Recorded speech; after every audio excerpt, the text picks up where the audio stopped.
Hello, good evening. I wanted to come on today and talk a little bit about spinning. So here I have got, this is extra fine merino wool that I mixed on my drum carder with some Angora fiber from my Angora rabbit po' boy. He's an English Angora. So I weighed out 2 ounces of the merino wool and 1 ounce of the English Angora, and I took it through my drum carder 3 times. And this is what I have, is this beautiful, nice, smooth batt. And I'm going for a very smooth, even yarn. So I'm working on the single right now, and then I'm going to chain ply it. So that a Navajo ply, that'll make it a 3 ply. But I'm doing it the single small enough because I want it to be about a fingering sock weight yarn when it's finished. So here we are. I find whenever I'm going for a nice, smooth, even yarn, and I have this very large batt, what I like to do, even sometimes so I'm not having to handle the whole giant batt, I have an extra wide drum carder. So I'm going to split it in half, sit half of it aside. Then I'm going to go and I'm going to pull off a narrow strip. Now from here you don't have to, but if you want to, you can take the extra step and pre-draft it. So all I'm doing is just slightly pulling the fibers apart a little bit to pre-draft it some. A lot of times I used to never do it, but here lately I've just been finding the extra step to be nice, so I've been doing it. Alright, so here we go. Whenever you're spinning fine, you can switch the whirls out to a smaller whirl, so your spin ratio, it'll be quicker, so you're not having to treadle as fast to get so much twist up here, but I didn't feel like changing it, so I have the regular one and I just put it on the smallest setting that it has. So here we are going to spin. This is a semi woolen yarn because I did card it on my drum carder. The fibers are very nice and fluffy, and there's lots of air in this yarn, but because I am doing the short forward draft, I'm squeezing out just a little bit of that air. So it's not going to be a true woolen yarn. It's going to be kind of semi-worsted, okay?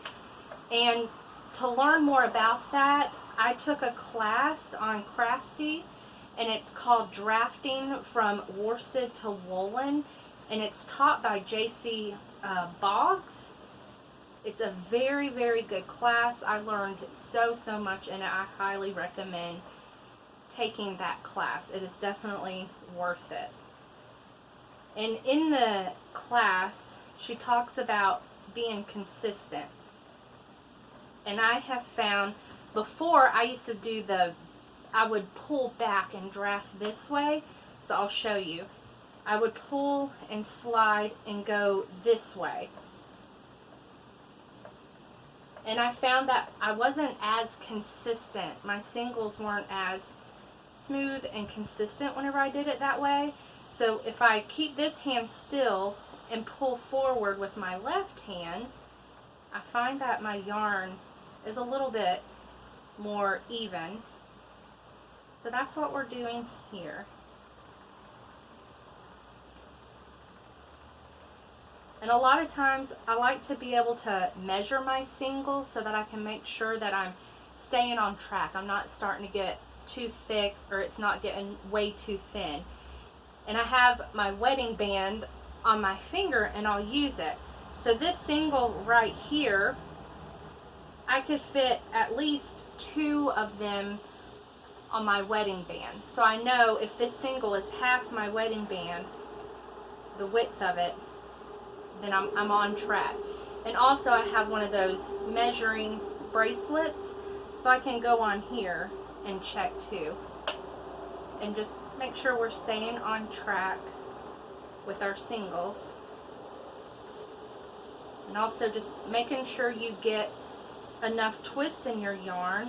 I like to add, whenever I'm going to chain ply, for me, I like to add a little bit more twist to my singles.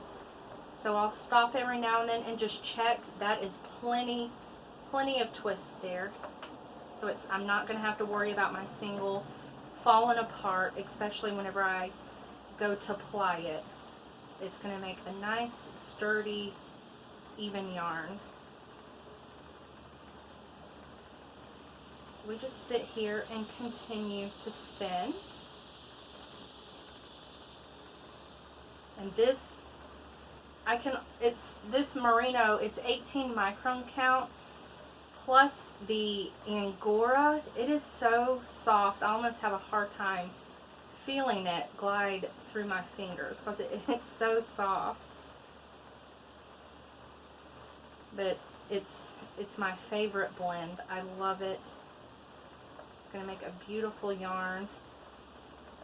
I can't decide if I'm going to keep the yarn the white, because that's the color of my English Angora, he's white, or if I'm going to dye it. But we've got plenty of time to decide that.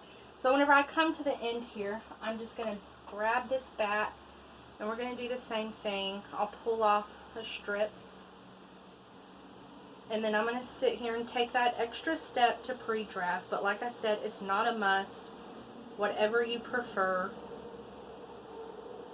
do it. And if you're going for a very smooth yarn, preparation is key. If you do not take the extra time to prepare your fiber and your wool for spinning, then it's going to show in your yarn. If I would have just put this through the drum carder once, it would not make a very smooth yarn, because even though the merino wool was already processed and it was in a top, it could have been spun very beautifully by itself because it was already prepared for spinning. But I wanted to blend the Angora, and it literally, I had a bucket, I just shaved it off my Angora rabbit, and so I would put the merino wool through the carder, and I'd place the Angora fiber on top of the big drum while I was doing it for the first round. Then the second round, I do it regularly. It'd all go through the liquor and everything. But the first round, the Angora is not blended with the merino.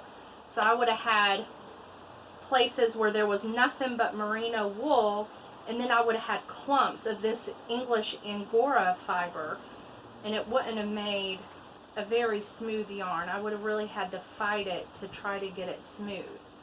So I took the extra time and the extra steps and took it through the carder 2 more times to get it nice and blended and smooth. Now sometimes you're going to get these little neps, and that's just my shearing job on my rabbit where I let some little pieces come in.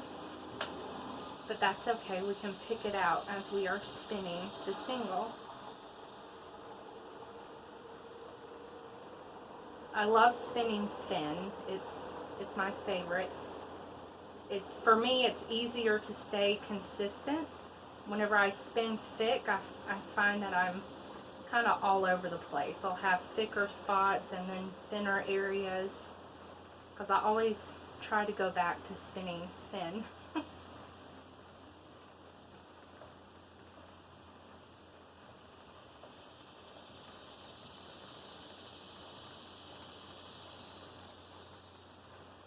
I'm very excited about this yarn. I have no idea what I'll make with it. I used all of my English Angora from his last shearing, so I don't have any more of his fiber. I'll have to wait another at least 3 months before I can get more off of him. And I'm thinking about waiting and doing the same thing, mixing it with merino and getting enough yarn to make a sweater or a cardigan or something. I think it'll definitely be worth the wait.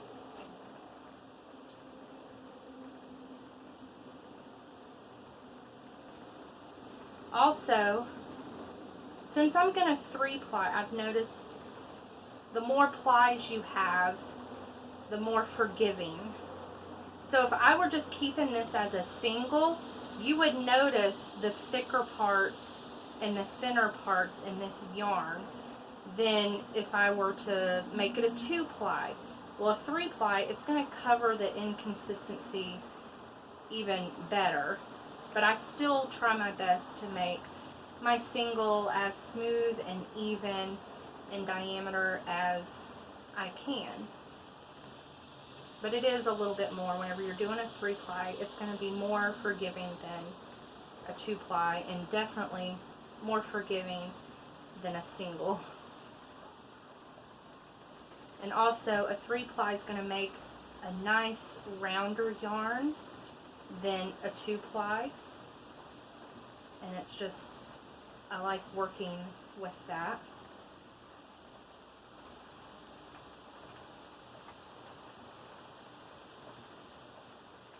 So there we are. That is, I hope maybe I gave some helpful information. And if you have any questions, just ask away, or you can find me on Facebook. I have a Facebook page called Spinning Beauty. If you want to find me on there and private message me, feel free to with any questions or videos you might want to see.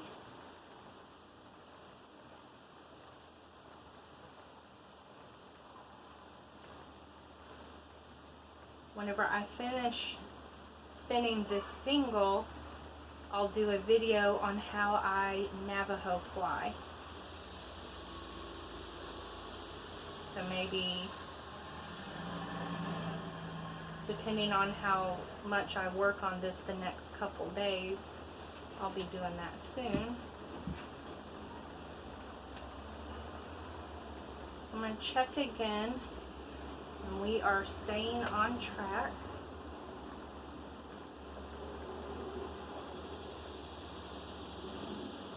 So there we go. I hope everybody enjoys their day.